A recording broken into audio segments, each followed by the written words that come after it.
C'est-à-dire que c'est pas nouveau l'intelligence artificielle en éducation, ça fait plus de 30 ans en fait qu'il existe. Même l'Association internationale d'intelligence artificielle en éducation, ils en sont à leur 20e congrès annuel là, en 2019, ils en étaient à leur 20e, juste avant la pandémie. Ce qui se passe, donc c'est pas que la recherche en éducation n'était pas si existante autour de ça, il y a eu beaucoup beaucoup de choses de faites. Mais l'arrivée en fait massive dans les derniers temps de tout ce qu'on appelle l'intelligence artificielle adaptative a créé en fait une prise de conscience publique, sociale assez importante. Et finalement, on a réalisé que maintenant l'intelligence artificielle était à portée de tous et de toutes et qu'elle pouvait rentrer très très facilement dans nos espaces scolaires et universitaires. Et c'est ça qui a généré un petit peu cette soudaine prise de conscience dans la dernière année, notamment avec l'arrivée de ChatGPT, mais bon, on sait qu'il y en a énormément d'autres d'applications. Alors ici, il faut donc comprendre en fait que du point de vue éducatif, on y a réfléchi, mais on y a réfléchi pas avec les intelligences artificielles qui existent aujourd'hui, mais avec des intelligences artificielles un peu plus anciennes qui se basaient beaucoup plus sur des usages en fait d'apprentissage en profondeur, mais qui venaient faire une compilation d'un grand nombre de données pour être capable de proposer finalement une avenue ou une autre, une synthèse un peu structurante d'un ensemble de notions.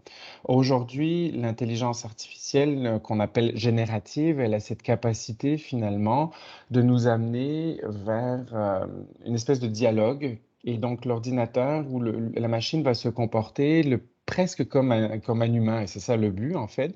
Et à partir de questions qu'on va lui proposer, des prompts qu'on va lui amener, eh ben, elle va utiliser une forme de langage pour créer une réponse qui ressemblerait à une réponse d'humain. Et ça change complètement les choses parce que jusqu'à présent, ce n'était pas nécessairement dans cette forme-là qu'on l'avait, l'intelligence artificielle, mais plus vous l'avez vu dans tout ce que vous utilisez sur vos téléphones ou autres, en fait, des pistes de réponses qui n'étaient pas dans une logique de dialogue, mais plus dans une liste de possibles qu'on vous offrait. Et là, on vous proposait finalement d'aller dans une direction ou dans une autre.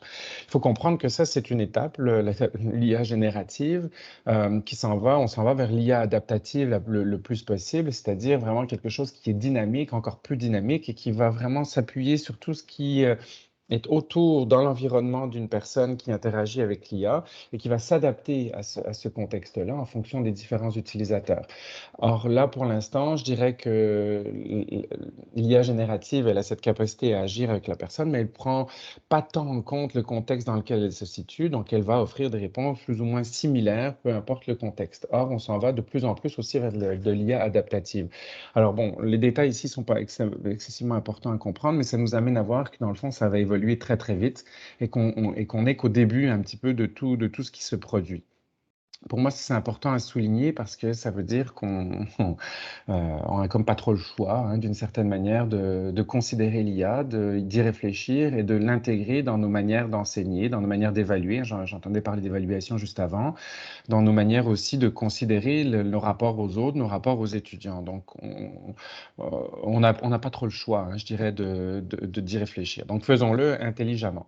Ce que je propose de faire, c'est de réfléchir à trois grands axes, et on verra si on a le temps d'aborder le quatrième à la fin, mais il est moins urgent dans l'immédiat. Mais pour moi, il y a trois possibilités. Soit l'IA qui peut être utilisée, mais qui a été créée dans des finalités qui ne sont pas éducatives ou pédagogiques à la base. L'IA qui est construite dans une finalité pédagogique.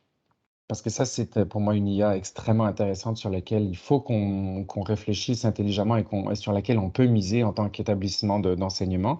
Et le troisième axe, ben, c'est l'éducation à l'IA, c'est-à-dire non pas utiliser l'IA, mais réfléchir à comment utiliser l'IA, à savoir comment se comporter avec l'IA quand on est un apprenant. Et pour moi, ce sont trois axes qui, en tant que formateur, sont extrêmement importants. Alors, si je reviens sur les technologies qui mobilisent l'IA sans but éducatif, je vous cacherai pas, vous les connaissez, hein, il y a tous ces assistants virtuels qu'on connaît, il y a tous les filtres de spam qui existent, les reconnaissances d'images. Aujourd'hui, vous connaissez Google Lens, par exemple. Il y a tout ce qui est lié à la suggestion de texte, hein, que vous avez dans vos téléphones. Quand vous écrivez avec votre téléphone, il va vous suggérer des mots. Votre clavier fait la même chose. La suggestion de produits qui existe sur Amazon, Twitter, iTunes, ou les traductions automatiques que vous utilisez probablement. On parle de plus en plus de voitures autonomes aussi. Vous avez bien vu tous les chatbots, là, les petits robots de clavardage que beaucoup d'entreprises utilisent aujourd'hui. Et puis, en fait, il y en a des tas, en fait, hein, d'outils d'intelligence artificielle qui existent dans la vie de tous les jours. Maintenant, ce qui nous inquiète, c'est de se dire ben, quelle place ces outils-là représentent pour les étudiants qui y ont accès et qu'est-ce que ça va avoir comme impact dans notre enseignement ou dans la capacité des étudiants à apprendre.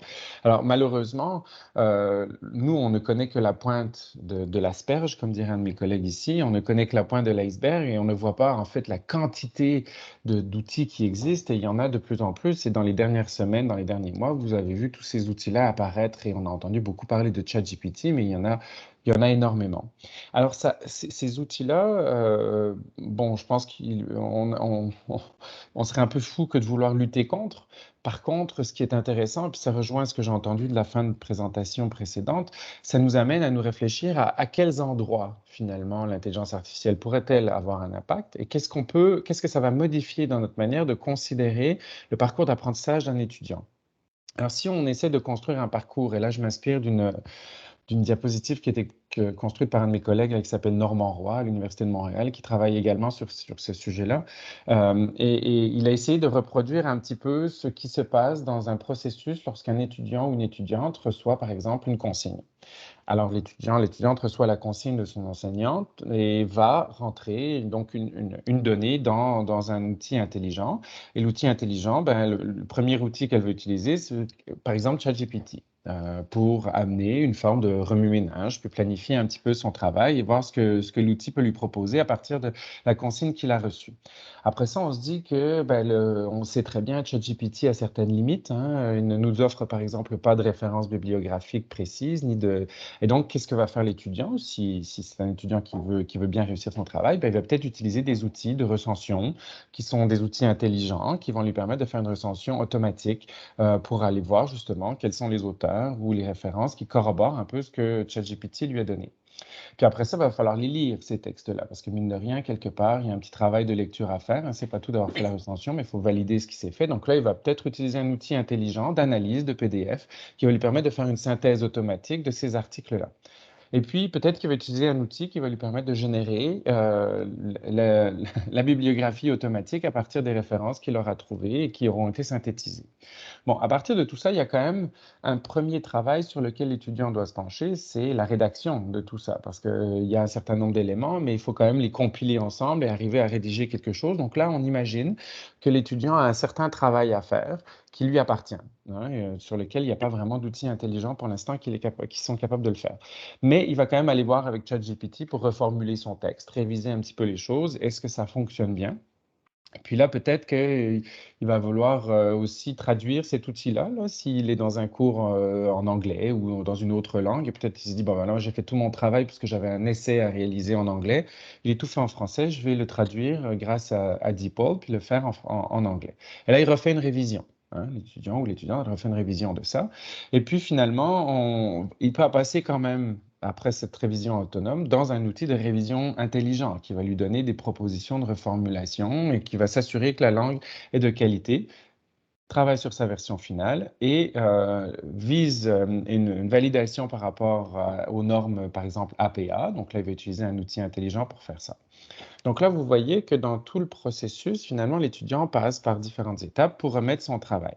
L'étudiant a travaillé dans ces moments-là. Ce que ça nous amène à questionner, c'est quel est maintenant le travail réel que fait l'étudiant? Est-ce que le travail qu'on lui demandait, ou en tout cas qu'on s'attendait à ce qu'il fasse, est celui qu'il fait réellement? Et c'est là, à mon avis, la clé essentielle de notre réflexion. C'est pas tant de se dire comment peut-on faire pour éviter ces outils intelligents-là, encore que, je l'ai entendu tout à l'heure, il y a plein de stratégies que l'on peut mettre en place pour que justement il n'ait pas accès à certaines technologies pour réaliser certains travaux ou certaines évaluations. Cependant, il y a quand même tout un travail d'étude que les étudiants vont faire et il faut se poser cette question-là. Est-ce que ce qu'ils vont faire est ce que nous souhaitons qu'ils fassent? Et est-ce que ça va permettre le développement des compétences et des apprentissages que nous souhaitons qu'ils développent? Parce que là, on voit qu'il va développer tout un tas de compétences, hein. C'est quand même, faut être capable d'analyser tout ce que ces outils nous donnent, ce que les outils vont répondre, de comprendre un peu comment agir avec tout ça. Il développe un certain nombre de compétences et il a un travail à faire. Mais est-ce que c'est le même que celui pour lequel vous le formez? C'est ça la question clé.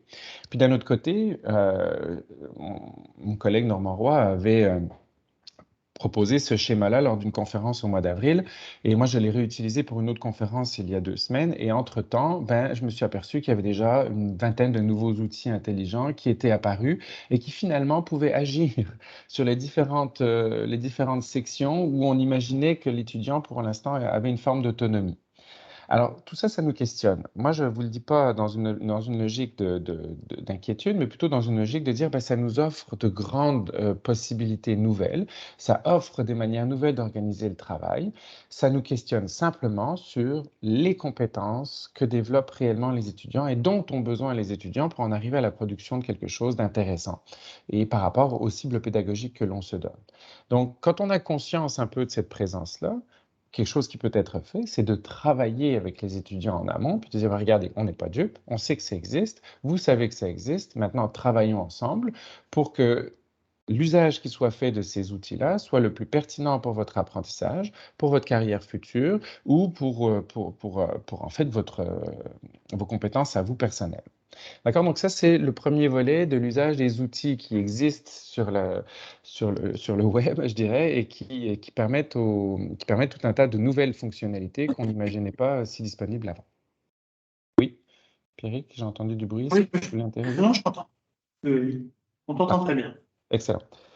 Alors, si je continue maintenant, bon, évidemment, là, Normand aussi, j'ai repris cette diapo parce que je la trouve amusante. Il s'était amusé à l'époque à aller devoir regarder un peu ce que faisait ChatGPT là, pour voir ses possibilités. Puis il avait demandé une recette simple à base d'œufs de vache. Bon, ben, ChatGPT lui avait proposé une belle recette à base d'œufs de vache ou il demandait des questions sur la pieuvre arboricole. Bon, tout ça pour dire que ChatGPT a certains risques, elle n'est pas parfait, d'accord?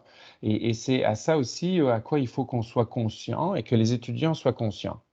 Il y a des biais multiples de confirmation, il y a des faux consensus, il y a une forme de désirabilité sociale, il y a une forme de miroir aussi de ce qui se fait, parce que ChatGPT se base dans son algorithme, et c'est ça qu'il faut comprendre, se base sur ce qui existe.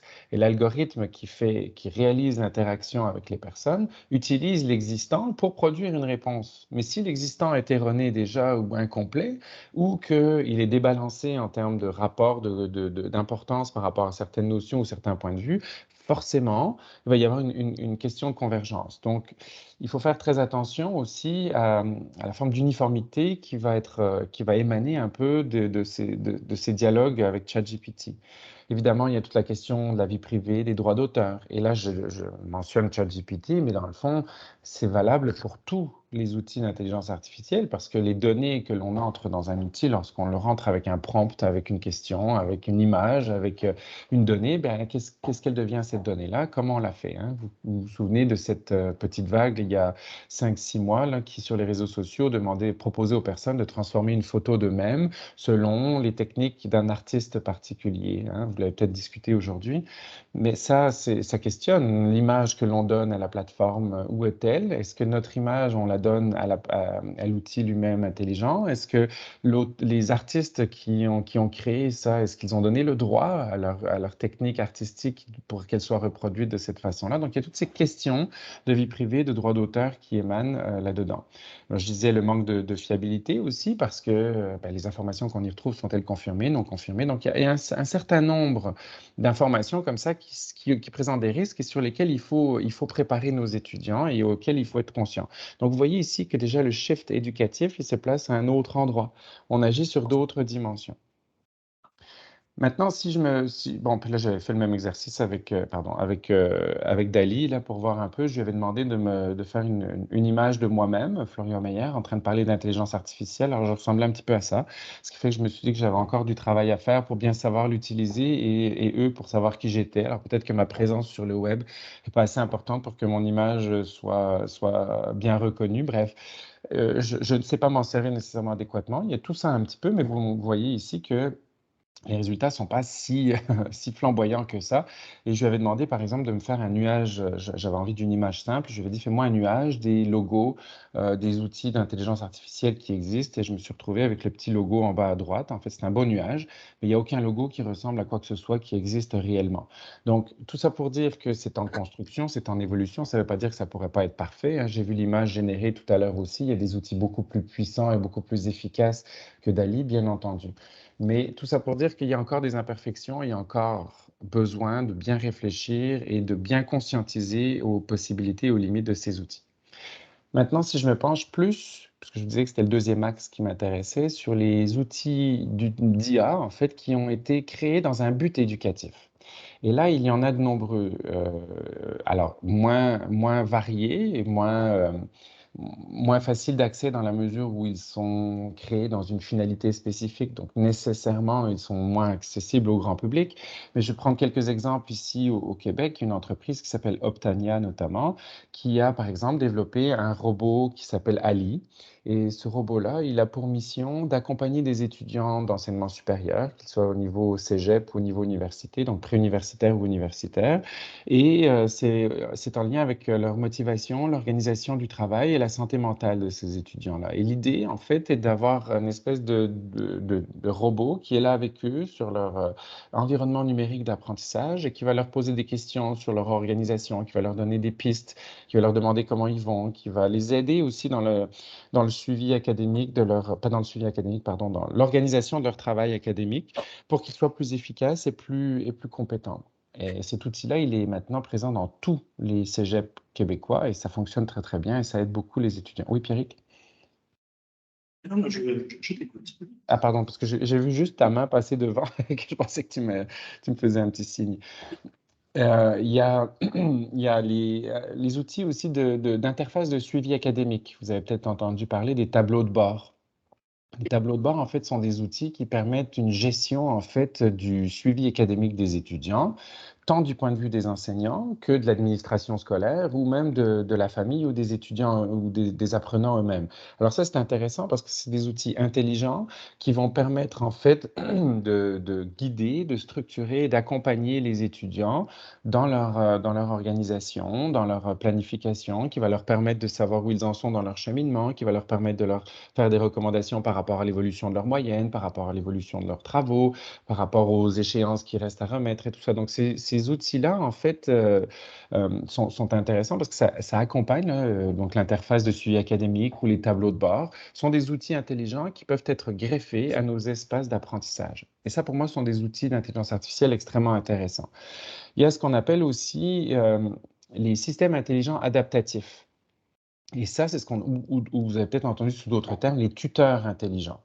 Et là, c'est basé, en fait, ce sont des outils qui ont pour mission de guider, de faire le travail un peu de médiation pédagogique que peuvent faire les enseignants, mais de façon un peu automatisée, et donc libérer les enseignants et les étudiants pour qu'ils soient plus autonomes et que l'enseignant puisse aller vraiment travailler avec les élèves ou les étudiants qui ont plus de difficultés spécifiques. Alors, les tuteurs intelligents, ce qui se passe, c'est que lorsque des élèves vont ou des étudiants vont manipuler ou réaliser une activité, le tuteur intelligent va leur recommander en fonction de la réponse de l'élève, si la réponse est juste, partiellement juste ou incomplète, il va faire des recommandations sur des nouveaux exercices à proposer ou une rétroaction automatisée, ou va l'amener vers d'autres types d'exercices en fonction des difficultés, va donc permettre de mettre une sorte d'évaluation diagnostique de l'apprentissage de l'élève et en fonction de ce diagnostic-là, va lui proposer de nouvelles voies d'exercice ou de nouvelles voies de pratique ou de nouveaux outils. Alors ça, il y a énormément de travail qui se fait en éducation sur ces outils-là. C'est vraiment, je pense, ce qui est le plus étudié du point de vue de l'intelligence artificielle en éducation, ce sont les tuteurs intelligents. Actuellement, j'ai un doctorant qui travaille là-dessus et il travaille avec de nombreuses autres personnes dans d'autres universités parce que les tuteurs intelligents sont de plus en plus présents et c'est ce qui va aider le plus, grâce à l'intelligence artificielle, les étudiants. Il y a tout ça pour dire en fait que ce sont quelques exemples qui proviennent du Québec, mais je suis allé aussi puiser un petit peu dans la revue Educause, qui est une revue en enseignement supérieur américaine et qui est allée aussi voir un peu quels étaient les, euh, les outils existants ou les outils en développement d'intelligence artificielle. Et ils en ont relevé 5-6 là que je trouvais aussi extrêmement intéressants. Alors, je ne vais pas tous vous les partager, c'est plutôt des outils. Je partage, Pierrick a mes diapositives, donc Pierrick, n'hésite pas à les partager, ça me fera plaisir. Mais il y a quelques outils, par exemple, qui sont créés, qui permettent, avec de la vidéo, par exemple, d'analyser un peu le comportement des élèves dans une classe et de pouvoir aussi identifier à partir de ces comportements-là, est-ce qu'ils sont motivés, est-ce qu'ils sont désengagés, est-ce qu'ils ont de la difficulté, est-ce que... Donc, alors, ça peut poser des questions en termes de éthique, là, on est bien d'accord, mais ça aide en fait vraiment à comprendre ce qui se passe dans une dynamique de classe et ça va soutenir les enseignants, par exemple. Ça peut aussi se baser, ça peut être vraiment des assistants à l'écriture qui sont là vraiment pour aider les élèves en difficulté, par exemple. Certains élèves qui ont des troubles d'apprentissage particuliers, qui ont des difficultés d'apprentissage particuliers, ben, on va avoir des, euh, des tuteurs ou en tout cas des outils qui vont les aider dans leur fonctionnement, dans leur accompagnement. Donc, il y a un grand nombre d'outils qui se développent, qui sont disponibles pour l'éducation et qui sont disponibles pour les étudiants, les enseignants. Alors ça, je pense que c'est une avenue intéressante de l'intelligence artificielle. Alors là, ils avaient fait aussi une synthèse dans cette revue-là pour montrer un peu quelles étaient les intentions d'usage dans les contextes pédagogiques par les enseignants de ces outils-là. Alors, c'est intéressant parce que je pense que si on refaisait un an plus tard déjà les tests, la même question, ça évoluerait très, très vite. Mais on voit encore que les enseignants ne sont pas prêts vraiment à utiliser. On voit la colonne de gauche est plus foncée. À part pour les deux outils d'en bas, qui sont des outils de surveillance d'examen et des outils de détection du plagiat. Là, les enseignants les utilisent déjà. Mais les outils tels que ceux que je viens de vous présenter, c'est-à-dire la gestion du suivi, le retour sur des rétroactions automatisées, le tutorat, sont des outils qui ne sont pas encore très, très présents dans les usages qui sont faits par les enseignants aux États-Unis en particulier. Alors, la dernière chose que je voulais peut-être dire, puisque je vois que le temps file et je me doutais qu'on n'irait pas jusqu'au bout de l'ensemble des diapos, mais c'est pas grave. En fait, pour moi, ce qui est très important aussi, c'est d'éduquer nos étudiants et d'accompagner nos étudiants dans la réflexion autour de qu'est-ce qu'apprendre avec l'IA, qu'est-ce que fonctionner avec l'IA. Donc, la première chose à faire, c'est comprendre ce que c'est que l'IA, comment ça fonctionne, où on la retrouve. Et là, on a un rôle en tant qu'éducateur auprès de nos étudiants. Il faut les accompagner là-dedans. C'est-à-dire qu'il faut se former soi-même.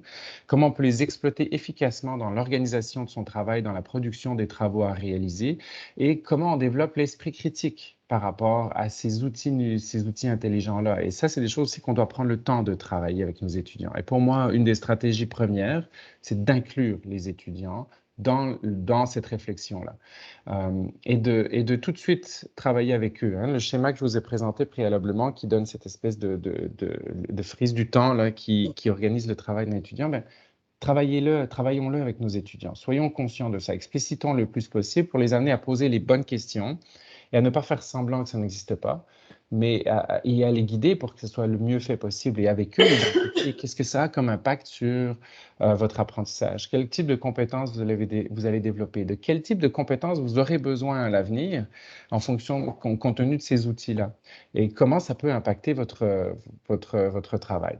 Donc, pour aider à ça, nous, au Québec, on a ce qu'on appelle le cadre de référence de la compétence numérique, qui est une compétence globale, mais il y a la même en France, mais celle-ci est propre au Québec. Donc, on l'a construite dans une logique de 12 composantes, dont la composante centrale qui est le citoyen éthique. Donc, comme chaque enseignant a la responsabilité d'accompagner les étudiants dans le développement de toutes ces compétences, dont la compétence numérique, on a l'obligation de les aider à développer leur pensée critique, à être un citoyen éthique. Qu'est-ce que ça veut dire être un citoyen éthique? Donc ça se travaille au fur et à mesure des activités qu'on leur propose. Et dans le deuxième cercle central, le cercle jaune, ce sont les habiletés technologiques. Comment ça fonctionne? Comment vous fonctionnez avec ça? Comment fonctionne tel type d'outil? Quelles sont ses fonctions, ses liens? Et donc tout ça, c'est des choses qu'on doit travailler avec nos étudiants. On doit les amener à développer ça. Et on doit les amener à développer leur culture informationnelle, c'est-à-dire comment on retrouve l'information, comment on navigue dans l'information, comment on construit l'information sur les outils numériques de type intelligence artificielle notamment. Voilà, Pierrick, je pense que je vais m'arrêter là pour qu'on ait un peu le temps de discuter, mais je voulais revenir sur différents référentiels de compétences, mais on pourra y revenir plus tard, là. Merci Florian, je pense qu'en effet, merci pour tes retours intéressants. Il y a déjà suffisamment d'affaires pour générer un débat, parce que le temps passe.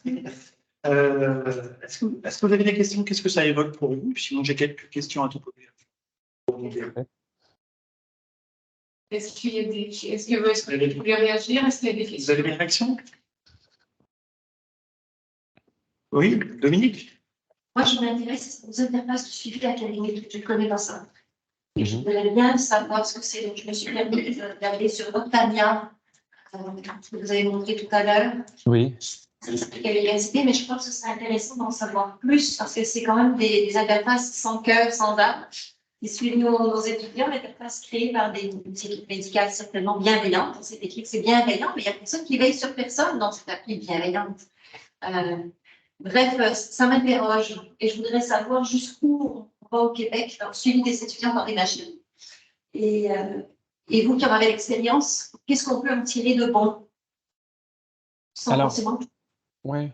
Bon, alors, encore une fois, je veux nuancer un tout petit peu. Là, je n'ai pas, l'expérience dont je vous parle ici n'est pas la mienne. Mes travaux de recherche ne portent pas nécessairement sur ces outils-là. Là, ce sont les travaux notamment de mon collègue Bruno Paul-Hubert à l'Université de Montréal qui travaille beaucoup plus sur les tableaux de bord intelligents, là, si on se concentre sur les tableaux de bord, parce qu'il y a plusieurs choses dans ce que vous dites. Il y a le tableau de bord, il y a le chatbot en soutien, il y a les tuteurs intelligents, qui sont trois types d'outils très distincts. Mais si je comprends votre question, on est vraiment en lien avec les tableaux de bord beaucoup plus, et donc sur le suivi académique et l'évolution des étudiants là-dedans. Oui, ce sont des outils en développement, hein. Il faut comprendre qu'on est en train de travailler là-dessus pour voir justement qu'est-ce que ça veut dire, qu'est-ce que ça apporte, quels sont les rôles, comment ça transforme finalement l'accompagnement pédagogique. Alors, les outils de tableau de bord ne sont pas encore nécessairement déployés à grande échelle, hein. Là, je parlais des tuteurs, des chatbots, qui est autre chose. Ça, il s'est présent dans tous les collèges, mais c'est autre chose pour l'instant. Mais pour ce qui est des tableaux de bord, en fait, pour moi, la pertinence et l'intérêt est de pouvoir guider et de s'assurer, en fait, pas de s'assurer, mais d'offrir aux étudiants des outils qui vont lui faciliter son développement et son autonomie et qui vont lui permettre de structurer son travail de façon adéquate. Aujourd'hui, un enseignant, quand, par exemple, en contexte universitaire notamment, mais pas uniquement, mais quand on a 200 étudiants devant soi, c'est évident qu'on n'est pas capable de suivre le parcours de ces 200 étudiants-là individuellement. On peut pas les accompagner de toute façon. Donc, de toute manière, les étudiants sont déjà plus ou moins livrés à eux-mêmes, je dirais, dans l'état actuel de la situation, parce que leur organisation leur appartient. Ces outils-là, en fait, sont là pour guider, pour proposer, pour accompagner à partir d'une configuration que l'établissement va vouloir en faire. C'est pas juste quelque chose qui est déposé comme ça librement. C'est aussi structuré dans un contexte d'un environnement numérique d'apprentissage qui est configuré par l'établissement. Et donc, il y a un ensemble de paramètres aussi qui doivent être définis à la base avec ces outils. On est encore dans la recherche à essayer de comprendre justement quelles sont les zones d'ombre, quels sont les éléments qui doivent être pris en considération pour créer finalement le suivi adéquat d'un étudiant et ainsi de suite. Donc, c'est encore en construction, d'accord? En complément, je vais partager un peu un retour d'expérience que j'ai eu de Lyon 1. Ils ont mis en place un système, j'ai entendu parler de leur système concernant le suivi justement, qui est un petit peu dans cette grille-là. Leur point de vigilance complet, c'est qu'ils ont travaillé, c'est un projet de profil différent, des ingénieurs en IA, des gens qui travaillent dans le service informatique, des pédagogues et les enseignants. Et tout le travail qui les a guidés à l'intérieur de cette démarche. La raison première, c'est justement, on n'a pas forcément la capacité d'individualiser le suivi des étudiants de manière fine tout au long de l'année. Comment optimiser les tâches et de garder du temps justement pour les enseignants, pour la qualité de leur formation. Et donc, ils ont travaillé avec toujours le point de vigilance de laisser la main à l'enseignant. Là, derrière, il y a une plateforme qui est l'interface pour les étudiants, mais il y a aussi une plateforme qui est la partie back-office qui est faite pour les enseignants. Et les enseignants ont toujours la main pour travailler sur un ensemble de paramètres qui leur permet de laisser plus ou moins et d'orienter la machine par rapport à ça. Donc, il y a une grosse formation des enseignants, si tu veux, sur le niveau finalement de guidance que tu laisses à la machine, que tu laisses à l'étudiant. Que fait la machine? La machine, en fait, elle va récupérer, par exemple, imaginons que ce soit des QCM, des éléments automatisés, elle va récupérer un ensemble de traces d'activité pour pouvoir ensuite les passer dans des modélisations qui correspondent au référentiel de compétences et d'être capable de dire où en est l'étudiant et de lui générer des corrections. Et on peut aller aussi jusqu'à des systèmes de coût intelligent dans lesquels elle va essayer de travailler sa motivation. Il y a tout un travail sur, mais tu n'as pas encore rendu tes éléments, tu en es où, as-tu un questionnement? Il y a une forme, elle fait le travail qu'on intégrerait jusqu'à maintenant, fait par des humains, de tutorat, avec les différents versets, du tutorat pédagogique, du tutorat académique, et voire même du tutorat en termes de motivation, en termes d'accompagnement presque affectif. Ce que je trouve intéressant, vous posez exactement la bonne question. C'est que fait la machine? Et c'est ça qu'on doit comprendre, parce que ça modifie forcément nos manières d'accompagner, ça modifie les parcours des étudiants, mais il faut aussi faire très attention de ne pas attribuer à la machine tout un tas de fonctions et de capacités que pour l'instant, elle n'a pas. Et donc, comprendre ce que fait la machine nous permet de mieux comprendre effectivement les résultats qu'elle nous propose, cette machine-là. Donc, la question, elle est primordiale. Et c'est ça qu'il faut faire pour tout outil intelligent auquel vous vous confrontez, c'est de se demander, mais qu'est-ce qu'elle fait la machine? Par exemple, si je sors de ce contexte-là, mais que plusieurs d'entre vous avez peut-être un Alexa à la maison ou un OK Google là, qu'on va activer, vous avez probablement ça chez vous, c'est très commun maintenant. Finalement, on les utilise et on ne s'est jamais trop demandé qu'est-ce qu'elle faisait, cette machine-là. Et ça, c'est pour moi, c'est là où est le danger. C'est que font les machines et comment elles transforment finalement nos actions et quelles données elles vont utiliser. Donc, dans un contexte éducatif, c'est ça, c'est qu'est-ce qu'elles vont utiliser pour permettre de dire à l'étudiant, bah, attention, tu es sur la bonne voie, ou voici ce qu'on te recommanderait pour aller un peu plus loin, ou attention, il te manque tel aspect, ou tu es arrivé pas loin de la durée maximale de tes études, ou attention, il y a tel cours et tel cours, tu les as moins bien réussi, or il travaille sur telle compétence en particulier. Si tu veux vraiment développer cette compétence, on te recommande de suivre tel autre cours, et ainsi de suite. Donc l'idée, c'est d'aller puiser dans les actions qui sont enregistrables par les étudiants pour être capable de voir à partir de ces données-là si l'équilibre en fait par rapport à un portrait qu'on imagine être le bon portrait à la fin du parcours. Donc tout ça, ça se configure encore une fois, mais ça part sur toutes des données qu'on lui donne à la machine. Et c'est quelles sont ces données que la machine va utiliser?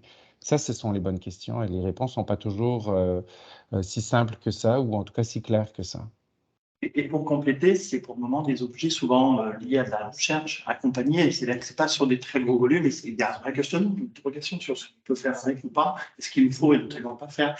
Et je clôture sur ça, et je te laisse la parole pour clôturer. Les deux points qui me semblent importants sur ça, c'est justement de se poser ces questions-là pour être capable de comprendre ce qu'est-ce que par la machine, et donc garder l'agentivité de l'être humain, la capacité de choisir ce qui se fait. Et un des risques majeurs, c'est justement de ne pas se servir de ça et de se retrouver dépossédé finalement de ces choix-là. Et sur l'élément que tu disais derrière, je rebondirai aussi en disant que le sujet principal pour les enseignants est lié à l'évaluation, c'est de se projeter non plus dans le résultat, dans la production, mais travailler beaucoup plus sur le process cognitif. Merci. Un grand merci, Florian. Je te recontacterai prochainement pour.